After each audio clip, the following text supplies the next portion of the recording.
بالصدق يأتي عند بابك يا جليل. aywa li gën a fees ci boppuk yéenekaay yi Abdourahmane tey dama koy tàmbaleek ak li nga xamante ni moom nga may tegal di le témoin moom lay témoigner tey li mu wax xamle rek nee na commission d'enquête sur la supposée corruption de magistrats l'Assemblée déclare la guerre au Conseil constitutionnel jamono ji ak la ñu sampoon ca pencum ndaw réew ma ci wàllug joxuñu baaraamu tuuma ñi nga xamante ne ñoo di Conseil constitutionnel fi mu nekk nii nag commission d'enquête bi daal di nañu ko daal di samp foofu la ca pencum ndaw réew ma l'Assemblée déclare la guerre au Conseil constitutionnel dafa mel ni pare nañu nag ngir jàmmarloog ñi nga xamante ne ñoo di conseil constitutionnel le PDS ak Benno Bokk Yaakaar font cause commune PDS ak Benno Bokk Yaakaar daal dinañu boole seenu doole ak seen yoxoo ngir nag fësal li nga xamante ne moo di ca pencum ndaw réew ma seenu càkkiteef Yewwi Askan Wi moom dafa daal di lànk ba ndaare rek ca si ngir siéger ca commission yooyu le waaye tamit la majorité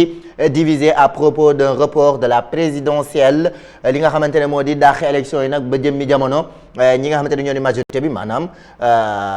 waa nguur gi am na nag Benno Bokk Yaakaar mën nañ ko tuddee noonu ñii dañoo jëm nii ñii jëm na le maanaam ànduñu ca ñenn ñi ànd nañ ci ñenn ñi ànduñu ci le PUR vote contre ñoom ñi nga xamante ne ñoo di PUR tamit ànduñu ca Karim Wade crie victoire et porte le combat du report jamono ji Karim Wade daal dina rafetlu nag li nga xamante ne noonu la ñu ko taxawee foofu lay ca pencum ndaw réew ma di victoire bu njëkk bu mu am waaye nag la mu cay càkku mooy ne report bi li ci des mooy ñu daal di ko samp moom ànd na nag ci report boobule le témoin loolu la témoigné tey ji la ñu dem ci beneen xët ci beneen xibaar ngir wax ci leneen di laas ba tey ca pencum ndaw réew ma la ñëwaat nee na l'assemblée aux trousses des sages jamono ji ak assemblée bi ni ñu joftee ngir toppi tànk ñi nga xamante ne ñoo di conseil constitutionnel lañ leen di joxoñ baaraamu tuuma mooy yorin goo xamante ne dafa na sax gestion bi ñu jëm ci wàllu élection yile la ñu nemmeeku dafa mel ni dafa am lu ñuul ca soow ma Thierno Alassane Sall daal di fësal ay kàddoom nee na échappe à un passage à tabac et annonce une plainte contre le PDS journal bi ñëw ceeg ñun selon l'As ba tey Benno Wallu et une partie de taxawu vote pour et 24 députés disent niet Guy Marius Sagna Macky Sall veut reporter l'élection moom L'As loolu la xëyee tey ci xëtam bu njëkk ñu dem ci beneen xët ci beneen xibaar di la yor la mu yor tey jilee nee na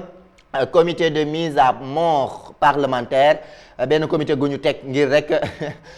mën a faat wala nasaxal wala sax éliminer ñenn le PDS cheval de Troie de Benno Bokk Yaakaar mu mel ni PDS dafa jafandu wala Benno Bokk Yaakaar dafa jafandu xaw ma ñoom ñaar kan moo ci jafandu ci moroomam pour liquider Amadou Ba dafa mel ni dañoo daal di lëkkaloo ngir mën a rek liquider ki ñi nga xamante ne ñoo di kii nga xamante ne moo di Amadou Ba ci ñu samp ca Benno Bokk Yaakaar comité de mise à mort parlementaire moom journal bi loolu la xëyee tey ci xëtam bu njëkk ñu dem ci beneen xët ci beneen xibaar ginnaaw yor keneen lu mu daal di fesal ba tey ci wàllum politique gi moom stade la daal di ñëw ci wàllum tàggat yaram nee na Sénégal plus titulaire poids de l'âge Kouyaté et Gana da ngaa naanagul café Abdourahmane boo paree nga yëngal café nga naan verront-ils la CAN 2025 tey Abdourahmane loolu la may indi tey dafa ñëw ak ñun ci wàllum tàggat yaram ba tey mënagul wan défaite gi moom défaite gi ba léegi moo ko metti ba tax na bu ko sañoon moom lay njëkkee moom bu sañoon fi mu nekk nii gaynde yi rek CAN gi rek la ñuy continuer stade loolu la xëyee tey nee na en tout cas ñi nga xamante ne ñoo di ay titulaire nekk ci seen i âge ndax mayte na leen ko tonton Oustaz Pape Kane mu mel ni Kouyaté ak Gana Gueye ndax dinañu bokk ci CAN 2025 déjà tijji nañ gët yi jëmale ko ca CAN 2025 ngir dalal suñu xel.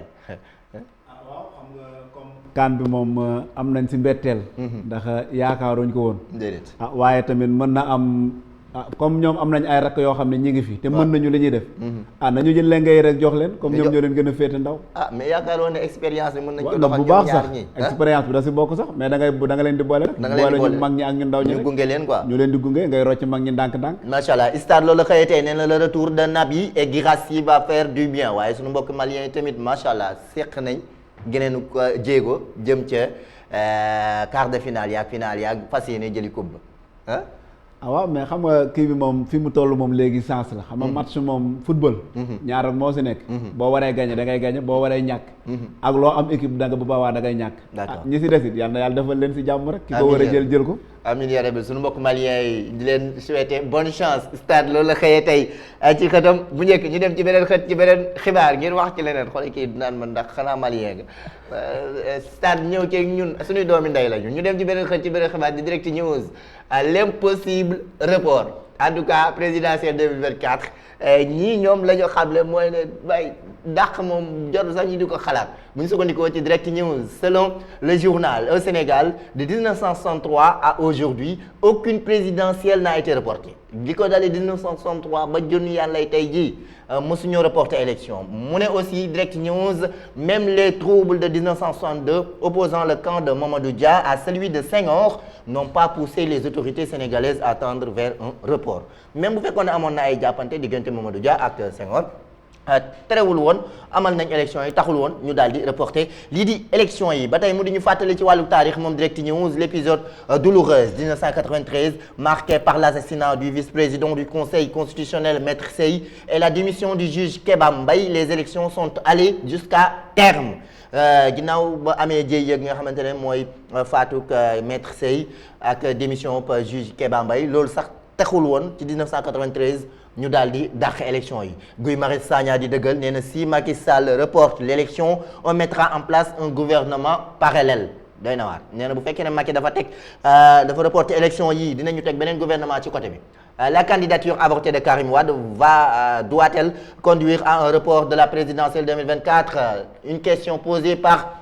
Direct News. Le Conseil constitutionnel joue son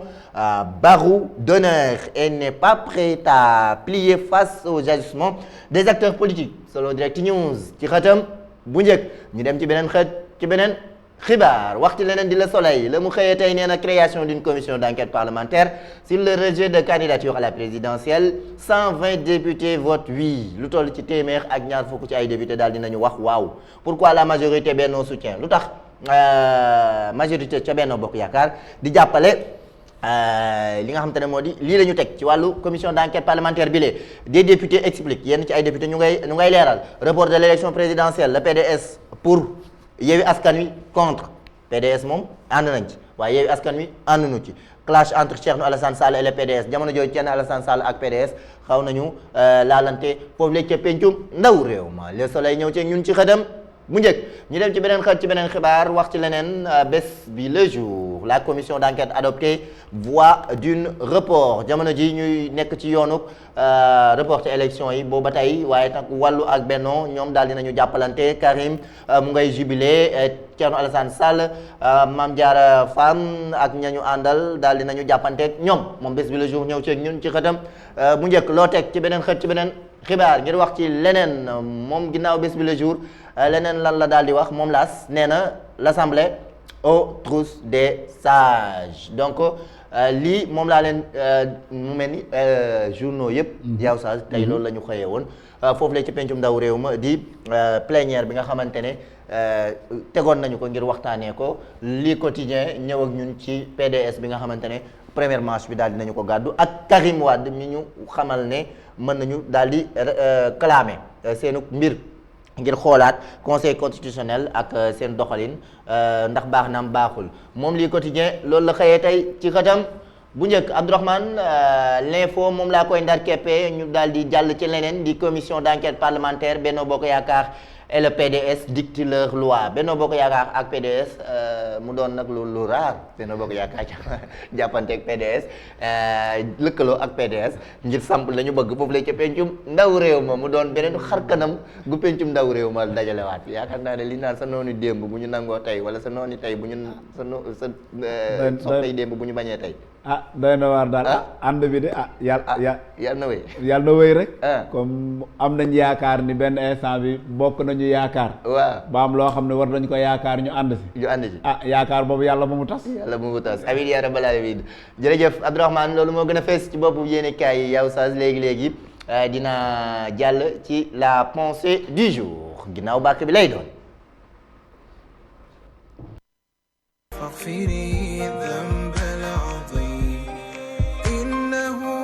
شخص غريب مذنب عبد ذليل منه عصيان ونسيان وسهو